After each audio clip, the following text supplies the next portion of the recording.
Yo, what's up, my amigos and amigas? I am back finally after some time. So, today's video is going to be on a meta champion tier list. So, we will have like high priority picks that you can like pick whenever you can, and just like regular meta heroes to win like most of your games. Now, we might have our differences in opinions, and that's okay, that's okay. We can discuss that in the comment section. With that being said though, we're gonna just start with Marksman because I'm a Marksman main and I have to be a little bit biased towards my role. So like I said, for this we have a meta high priority picks, and then we have like a category for meta champions. Now these are not in any specific orders. All the champions you see in this list are here because they're like heavily played in high rank and high peak and also tournaments. And I'm talking about ranks like past 100, 200 stars and peak 17, 1800 and above. So this might be a little bit different for like lower ranks, but usually if you want to win like most of your games, you want to pick these champions or try to get good at them. Now I'm not going to go into like many details, so I'm just going to give you guys like the meta tier list, and that's about it. So for Marksman, we have early and long. Like these two are pretty self-explanatory. Early is one of the best marksmen hands down, and long is also very good. Then we have Flowborn, Direnji, Marco Polo, Chano, Shoye, and Lady Sun. You'll pretty much see these champions being picked almost every game, usually like on your team or the enemy team. Now we're gonna move on to mid lane meta heroes. Now for mid lane, you'll see a new category called team comp. Now this is mainly like situational champions. It's for making your team composition better, but we're gonna just move on to our high priority mid lane pick. You wanna like pick Mai and Ganonmu as much as you can because these two are the best mid laners. They are hard to play though, but once you get used to them and get better, you can pretty much carry most of your games. Then we have the new champion, Flowborn Mage. Pretty easy to use. You just auto-aim most of your combos. Then we have Nua and Shangwang. Then we have Yixin and Shi. Now these are all good champions, whether it's solo or like for team fight. They do good damage and have good lane clear. That's why these are like the main meta champions. As for like the team comp category, we have Princess Frost, Lady Zen, Xiao Xiao, and then Daji. Now these champions are situational. Like Princess Frost has a lot of zoning with her ultimate. It creates like a massive zone and the enemy usually doesn't want to get inside that ultimate. As for Lady Zen, she's also very good into tanks. She's pretty much a high scaling champion for late game. She like melts them. Princess Frost does the same thing. Xiao Xiao is good at lane clear and bush camping and also creating zone with a lot of damage. As for Daji, it's pretty much brain dead champion.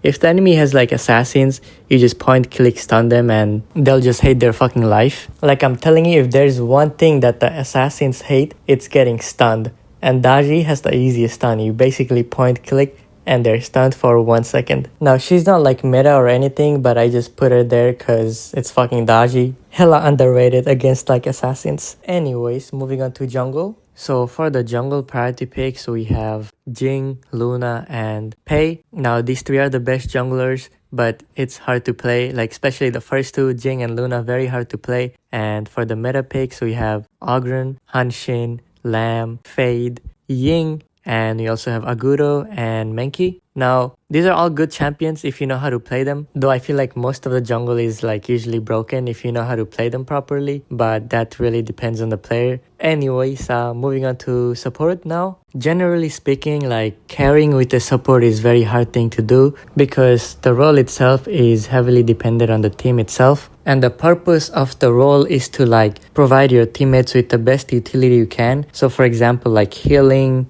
crowd control, shielding your teammate, or like engaging for them, disengaging for them. That's the purpose, right? But I feel like some people got that shit twisted. Now, I might crash out here. Last time, I think I made a support tier list and motherfuckers were telling me that they think Zia is a better support than a lot of the support I listed. And the list was like a little bit similar to this, just minor changes. Now, respectfully, and I mean like respectfully, to the guy who said, "Guys, but I can carry you with Zia. I do a lot of damage. Oh my god."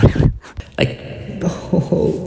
Shut your mouth, bro. Like, if you're gonna pick Zia as a support, are you gonna backline or is your ADC going to backline? Are you going to engage or is your ADC going to engage? Like one, you don't provide any kind of sustain. You don't provide any like frontline ability. You have no mobility. So overall, it just makes the team comp really bad. So like to all the supports out there, just pick the champions that your teammates are gonna benefit from and not some like off-meta troll picks. And if you do wanna like win more games, usually you should always try to find a party because support in general for solo queue is just hard to climb with. With that being said, I think we can all agree that Diarrhea is the most high priority pick. She is often picked or banned in high elo. It's been like that ever since she released. Then we have Sakir with a lot of damage and healing and mobility. So that's a good pick there. We also have Zhang Fei, Liang Po, Yuhan, and then Da Chao. We also have Dahlia. These are like all good consistent meta heroes that will help you most of your games. And I'm sure like your teammates will also appreciate having these champions on the team because it just makes the team composition much better. Now the pick itself can depend on the game. Like if your team doesn't have any tank, you can pick like Liang Po or Zhang Fei. And if your team has like a tank or two, then you can go with like Diarrhea, Sakir, Dahlia, or Da Chao. Then we have Liang, Mozi, Zhuangzi, Yaria, and Ming. Now these are all situational champions. Like Liang can be very good with Princess Frost or any other chain CC combo. Same thing with like Mozi, very annoying champion. Just throws stun every like 3-4 seconds and it also like stops your healing. So it's kind of annoying to deal with him in teamfight and in like laning phase. Then we have like Zhuangzi. Now I'm not a big fan of this champion and I think he's very useless just because he's like a walking tank that provides no sustain or crowd control. And most of the time, the enemy just ignores his whole existence. So if you're doing like a 2v2 trades, you're just gonna get cooked and this guy basically does nothing to like stop it. But you can pick him in scenarios where like enemies have a bunch of AoE crowd control. I think that's where like he excels a lot and that's why he's on this list. Then we have Yaria and Ming. Now these two are very good at like buffing one target or one teammate. They're not like meta or anything, but they do buff one player so much that it's so hard to deal with that player. And I think you should only ever pick them with your party if you have like a good carry and some frontline in the team. Now moving on to the Clash lane. For priority pick, we have Dharma and Mayin. Now they are two of the best Clash laners. Now Dharma is quite easy to play. Mayin is a little bit hard though. So like you have to put a lot of practice on her to like get good at her. As for the other Clash lane meta picks,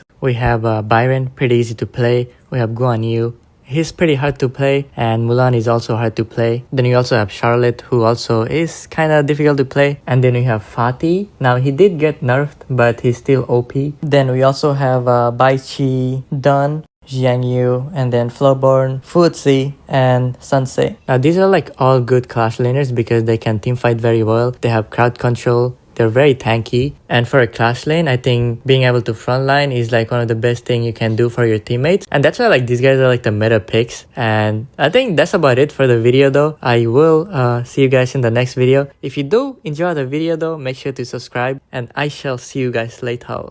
Okay, bye bye.